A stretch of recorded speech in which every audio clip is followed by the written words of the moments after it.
श्री लालू प्रसाद जी और उप मुख्यमंत्री श्री तेजस्वी जी दोनों साथ अगर मुख्यमंत्री से मुलाकात करते हैं, हम लोगों का गठबंधन तो एक राजद नीत अलग से गठबंधन था, उनके साथ हुआ है। ये तो ऐसे ही बात होती है कि बातचीत में जल्दी हो जाता तो अच्छा है। नीतीश कुमार ने तो वही किया जो वो शुरू से कह रहे थे। नमस्कार, मेरा नाम आलोक है। आप लाइव स्ट्रीज देख रहे हैं। बिहार में महागठबंधन के भीतर सीटों का बंटवारा कब तक होगा, सीटों को लेकर के जो फिलहाल बहस चल रही है, क्या सच में महागठबंधन में दरार पैदा हो रही है, क्या रिश्तों में खटास आ गई है। महागठबंधन की अगर हम बात करें, कल ही लालू प्रसाद और तेजस्वी यादव नीतीश कुमार से मिले हैं। नीतीश कुमार से लंबी मुलाकात हुई है, लगभग 1 घंटे की मुलाकात हुई है, लेकिन उस मुलाकात के बाद भी अभी तक सीट शेयरिंग पर बात फाइनल नहीं हो पाई है। इंडिया की कई बैठकें हो गई। नीतीश कुमार ने संयोजक बनने का पद भी ठुकरा दिया, उन्हें मंजूर नहीं था। क्या सच में महागठबंधन में सब कुछ ठीक है, या नीतीश कुमार पूरी तरह तैयार हैं, अब बस फैसले का इंतजार है। विजय चौधरी बिहार सरकार के वित्त मंत्री हैं, बेहद करीबी हैं नीतीश कुमार के, क्या कुछ कह रहे हैं, जरा सुनिए। राजद के राष्ट्रीय अध्यक्ष श्री लालू प्रसाद जी और उप मुख्यमंत्री श्री तेजस्वी जी दोनों साथ अगर मुख्यमंत्री से मुलाकात करते हैं तो इसमें तो कुछ भी अस्वाभाविक है नहीं। आप ही लोग बता रहे हैं कि साल में पहली बार दोनों मिले हैं, तो ये भी अच्छी बात है।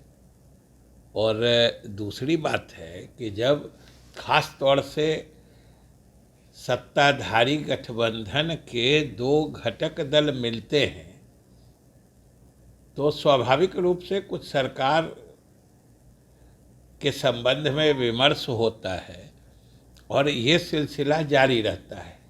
इसमें कुछ भी अस्वाभाविक देखने की ज़रूरत नहीं है।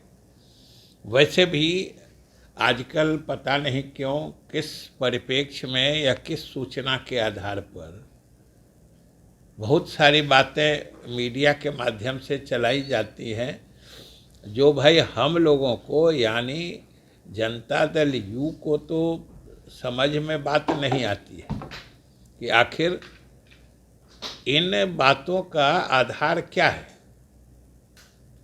हम लोग तो जो देख रहे हैं कि हम लोगों के महागठबंधन की सरकार अच्छे से मजबूती से चल रही है और उसमें कोई तरह के भ्रम की स्थिति तो है नहीं। तो ये किसी किसी के बयान को आपस में जोड़कर ये समझिए अकारण एक भ्रम की स्थिति पैदा करने की कोशिश होती है। ये बेवजह है, क्योंकि सरकार अच्छे से चल रही है, पूरे सामंजस्य से चल रही है और इसमें अंदर में कहीं कोई न विवाद है न कहीं कोई तकरार है, सीधी सी बात है। और मुख्यमंत्री उप मुख्यमंत्री लगातार मिलकर अभी कुछ दिन पहले ही कैबिनेट की बैठक हुई थी, उसमें भी सब लोग साथ मिल के फैसला किए हैं। कहीं कोई अलगाव दुड़ाव की तो स्थिति है नहीं। फिर किस आधार पर इस तरह की बेबुनियाद बातें आती रही हैं, ये समझ से बाहर की बात है कि आखिर ये बात चलती कैसे है और समाचार में कैसे आता है। क्योंकि चाहे जनता दल यू ने या राजद ने या इन दोनों पार्टियों के किसी नेता ने तो कोई ऐसी बात कही नहीं है। और ये किसी के देखने की चीज़ है कि सरकार अच्छे से चल रही है, महागठबंधन की सरकार मजबूती से चल रही है। तो इसमें कहाँ कोई दूसरी स्थिति है जो इस तरह के भ्रम का वातावरण बनाया जाता है। लेकिन सर पिछली बार भी कुछ ऐसे ही स्थिति हुई थी बीजेपी के साथ, जब आप लोग थे। तो सवाल ये है कि इंडिया की जो इतनी बैठकें हुई, आप लोग भी कहते हैं कि काफ़ी डिले हो गया, सीट शेयरिंग नहीं हुआ है, सीट शेयरिंग पर बात भी आप लोग की नहीं हुई है, आप लोग डिमांड भी कर रहे हैं, उधर से कहा जा रहा है कि अभी और वक्त लगेगा, तो ऐसे में दबाव तो बन ही रहा है ना। तो ये तो इसमें देखिए, ये तो 2 दल हैं और आपस में सीटों के बंटवारे में किन्हीं की मांग कुछ है या कुछ कोई लोग ज़्यादा चाहते हैं। जैसे हमारे ही साथ के और दल जो महागठबंधन में हैं, वो लोग भी कुछ सीटों की संख्या मांग रहे हैं। तो ये तो स्वाभाविक है ना, कहाँ किस गठबंधन में नहीं होता है, एनडीए में नहीं हो रहा है। एनडीए में सारे पार्टियों का तय हो गया कि 40 सीट में से कितने सीट हम पार्टी लड़ेगी, कितने वो लोक जनशक्ति पार्टी के दोनों धड़े अलग अलग कितनी सीटों पर लड़ेंगे, या फिर रालोसपा है या उनकी जो रालोजद है वो कितने सीटों पर लड़ेगी, ये तय हो गया है। वहाँ भी बात चल रही है, यहाँ भी बात। और जब गठबंधन होता है तो इस तरह की बातें तो चलती ही रहती हैं, इसमें अस्वाभाविक क्या है।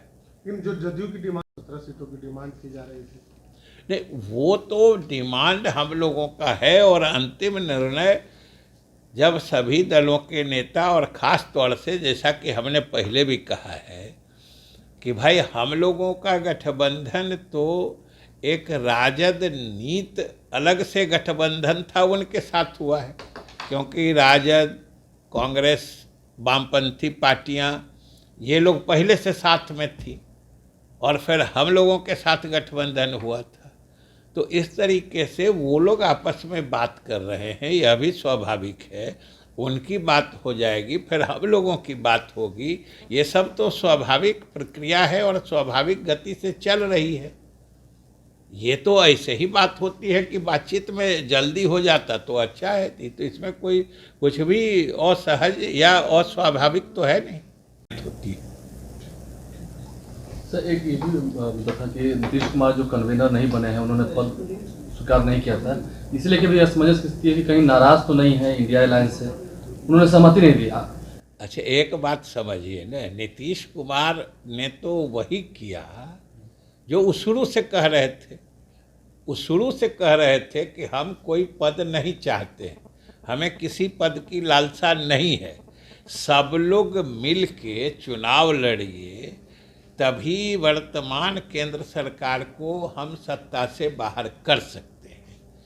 और यही चीज़ जब इंडिया गठबंधन की बैठक में प्रस्ताव आया इनको संयोजक बनाने का, तो इन्होंने कहा जी इसकी कोई आवश्यकता नहीं है, सब लोग मिल के लड़िए, यही सबसे बड़ी चीज़ है। तो ये तो एकदम अति स्वाभाविक था कि जो वो शुरू से कह रहे थे वही चीज़ उन्होंने उस दिन भी कहा। तो बिहार सरकार के वित्त मंत्री हैं विजय चौधरी, क्या कुछ उन्होंने बताया है, क्या कुछ खुलकर कहा है, काफ़ी अनुभवी नेता हैं और अपनी बातों को मुखर होकर उन्होंने रखा है, पार्टी का क्या लाइन लेंथ है उस पर भी खुलकर बोले हैं। आपने सुना है, आप लाइव से बन रहे हैं, हमारे चैनल को सब्सक्राइब कर लें, साथ साथ फेसबुक पेज भी लाइक करें। धन्यवाद।